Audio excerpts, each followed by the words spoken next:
In a bustling television studio, Ben was gearing up for what seemed to be a straightforward game show segment on live TV.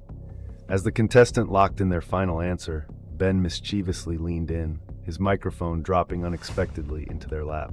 Laughter erupted in the studio as Ben sheepishly scrambled to retrieve it, stammering through a humorous apology. He quickly decided to roll with the punches, turning the incident into a comedic highlight of the show by playfully interviewing the microphone itself.